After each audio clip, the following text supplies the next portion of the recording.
में सारे पंछी बहुत डरे हुए हैं क्योंकि जंगल में बहुत बड़ा तूफान आने वाला है। सारे पंछी परेशान होकर खड़े हुए थे। उन्हें डर था कि अगर बड़ी बारिश होगी तो सब पंछी के घोंसले तबाह हो जाएंगे। दोस्तों, हम सब पर बहुत बड़ी एक विपदा आन पड़ी है। हमारे मौसम के जानकार पक्षियों ने यह सूचना दी है कि 2 से 3 दिन में बारिश के साथ साथ बहुत बड़ा तूफान आने वाला है। आप सबको जल्द से जल्द घोंसले पक्के करने होंगे। सब पंछी डर के मारे एक दूसरे की तरफ देख रहे थे। उसमें से एक पंछी ने कहा, राजा जी, हम 2 दिन में कैसे घोंसला बनाएंगे? लकड़ियां जमा करने में ही हमें 7 से 8 दिन लग जाएंगे।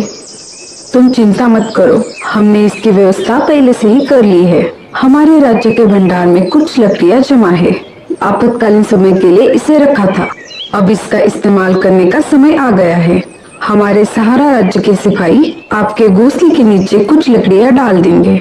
आपको सिर्फ अपने घोंसले पक्के करने हैं। चलो, अब घोंसलों की तैयारी में लग जाओ।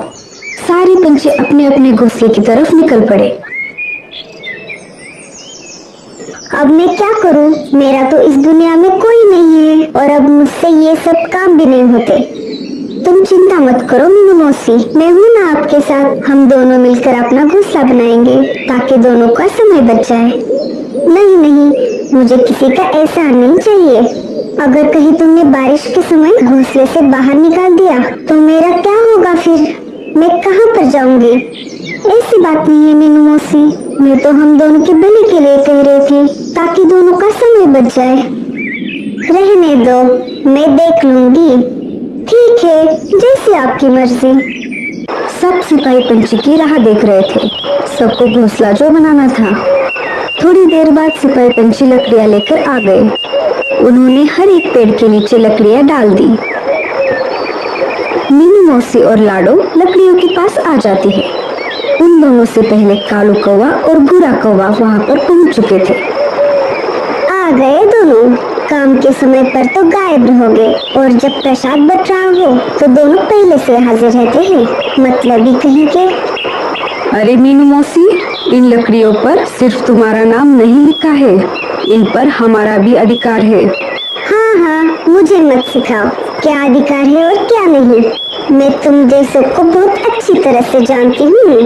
ये सिर्फ 3 घोंसले बनाने जितनी ही लकड़ियाँ हैं और इनमें से मैं मेरा हिस्सा नहीं देने वाली। तुम तीनों में से किसी एक को दूसरी लकड़ियों का इंतजाम करना पड़ेगा। मीनू मौसी, ये समय झगड़ा करने का नहीं है। ऐसी स्थिति में हमें समझौते से काम लेना पड़ेगा। मैं नहीं करने वाली समझौता। समझौता करना है तो आपस में करो। कालू सही कह रहा है मौसी, हमारे पास बहुत कम समय है। बारिश का तूफान कभी भी आ सकता है। हम चारों में से किसी 2 को एक घोंसले में रहना होगा। ऐसा करो, कालू और भूरा मिलके एक घोंसला बना सकते हैं। दोनों की जोड़ी अच्छी बनेगी। नहीं नहीं रे बाबा, एक कालू बहुत ही आलसी और कामचोर है, इसकी और मेरी नहीं बनेगी। कालू भैया, अब हमारे पास दूसरा उपाय नहीं है। अगर आपको कोई परेशानी नहीं है तो हम दोनों साथ में घोंसला बना लेते हैं। मुझे कोई परेशानी नहीं है लाडो। तो चलो फिर हम घोंसला बनाने की जगह तय करके आते हैं। हाँ हाँ, जाओ जाओ। वैसे भी मुझ जैसे अबला चुड़िया की कौन मदद करने वाला है। आप भी हमारे साथ चलिए, हम सब अच्छी जगह तय करते हैं। मुझे कम अकल मत समझो, मैं क्या बेवकूफ लगता हूँ? मैं तुम तीनों से अच्छा घोंसला बना सकता हूँ। बुरा कहते हैं मुझे। लाडो, चलो हम हमारा काम करते हैं। सब घोंसले की जगह ढूंढने लगे। कालू भैया, आप बताइए, घोंसला कहाँ बनाना चाहिए? अरे उसे क्या पूछ रही हो, मैं बताती हूँ। वैसे भी तुम दोनों से ज्यादा मुझे अनुभव है। घोंसला ऐसी जगह पर बनाना होगा जहाँ पर लकड़ियाँ लाने में परेशानी ना हो। नहीं लाडो, घोंसला ऐसी जगह पर बनाना होगा जहाँ पर बाढ़ का पानी ना पहुँच पाए। आपने ठीक कहा कालू भैया, हम ऊंची जगह पर ही घोंसला बनाएंगे। हाँ हाँ, तुम्हें तो उसकी बात ही ठीक लगेगी। तुम्हारे घोंसले का पार्टनर जो है, मैं तो चली मेरा घोंसला बनाने। ऐसा कहकर मीनू मौसी लकड़ियाँ लाने के लिए निकल पड़ती है। लाडो, तुम घोंसला बनाने में माहिर हो, तुम घोंसला बनाओ, मैं तुम्हें लकड़ियाँ ला कर दूंगा। हाँ कालू भैया, इससे हमारा काम भी आसान होगा। अब क्या था, सब तो तय हो चुका था। कालू लकड़ियां उठा कर लाता और लाडो घोंसला बनाने लगती।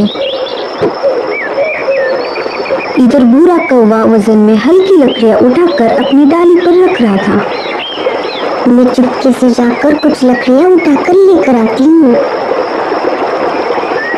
इधर भूरा जमीन से लकड़ियां उठाकर पेड़ की डाली पर रख देता और इधर मीनू मौसी उस रखे हुए लकड़ियों को उठाकर अपनी डाली पर रखती। अरे, ये क्या हो रहा है?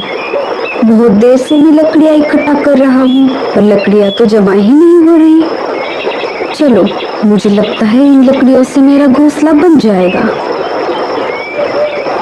ऊपर कालू और लाडो की मेहनत की वजह से उन दोनों का घोंसला बनकर तैयार हो गया।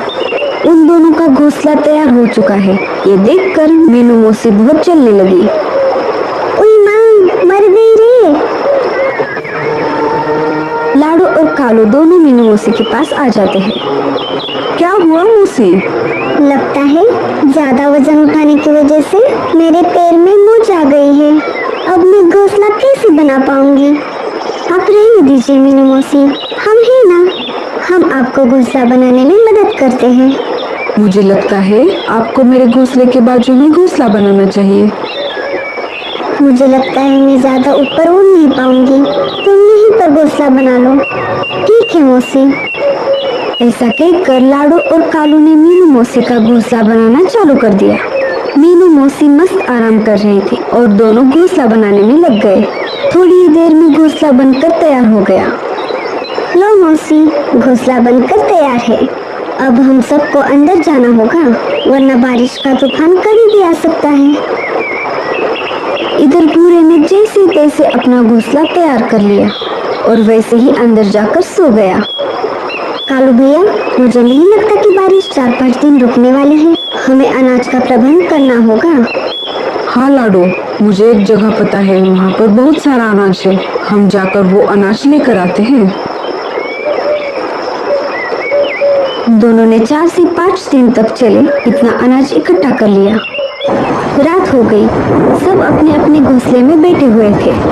तभी तेज बारिश के साथ साथ बहुत बड़ा तूफान भी आ गया। हम आशा करते हैं कि बारिश इतनी तेज ना हो।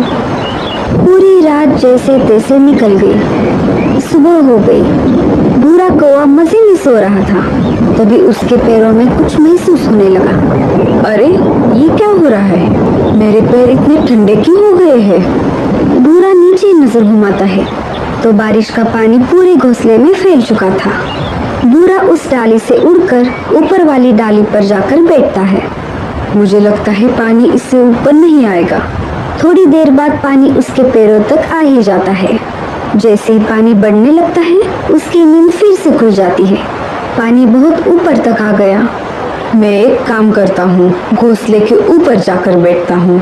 पूरा घोंसले से निकलकर बाहर आ ही रहा था, तभी उसका घोंसला बाढ़ की पानी में बह जाता है।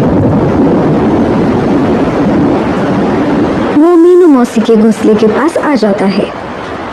मीनू मौसी, दरवाजा खोलो, मेरा घर पानी में डूब गया है और मैं बाहर बारिश में भीग रहा हूँ। अरे ओ मीनू मौसी, खोलिए ना दरवाजा।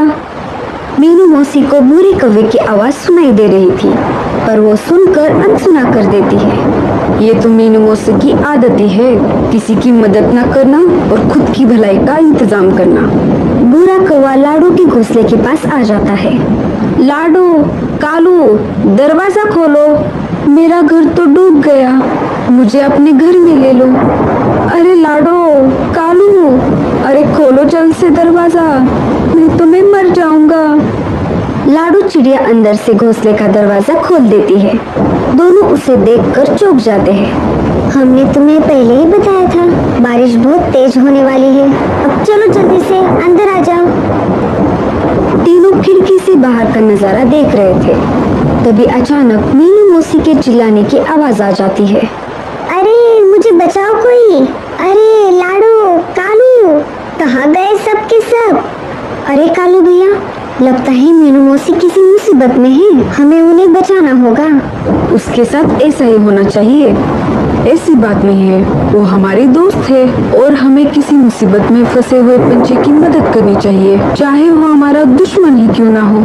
अगर तुम्हें मदद करनी है तो तुम दोनों ही चले जाओ, मैं नहीं आने वाला।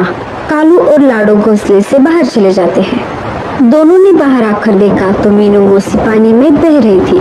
तभी कालू पेड़ की डाली की सहायता से मीनू मौसी को पानी से बाहर निकालता है। चलो हम घोंसले के अंदर चलते हैं। जैसे ही तीनों घोंसले में जाने वाले थे, लाडो का घोंसला भूरे कौवे के साथ ही पानी में डूब जाता है। भूरा कौवा पानी में डूबने लगता है। कालू भैया, ये क्या हो गया?